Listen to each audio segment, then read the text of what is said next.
Deməli, belə bir məsələ var ki, 2 yaşında uşaq danışmır. Valideynləri də deyir ki, mən özüm də 2 yaşında danışmamışam, övladımın 2 yaşında danışmaması çox normaldır.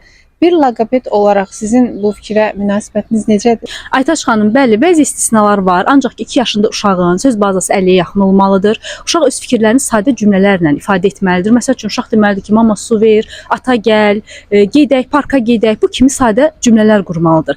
Əgər ki, 2 yaşında bir uşaq cümlə qurmursa, söz bazası yoxdursa, sadəcə hər şeyi bu formada eləyirsə, istəklərini bu formada bildirirsə, burada artıq narahat olmağa dəyər.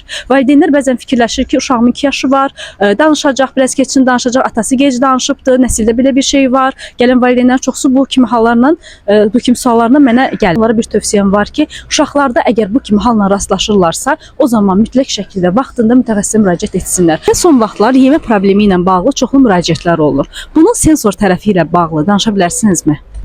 Uşaqlarda yemə probleminin bir çox səbəbləri var. Təbii ki, burada sensor səbəbləri xüsusilə qeyd etmək lazımdır. Xüsusilə uşaqlarda vizual həssaslığın olması, yəni yeməklərin görüntüsünə qarşı, bundan əlavə dad həssaslığının olması, müxtəlif teksturalara qarşı uşaqlarda problemlərin yaranmasını xüsusilə qeyd etmək lazımdır. Və bundan əlavə toxunsal həssaslığı bura şamil edə bilərik. Əgər toxunsal, vizual və görsel olaraq uşaqlardakı problemi aradan qaldırsaq, onları yeməklərə adaptasiya edə bilərik.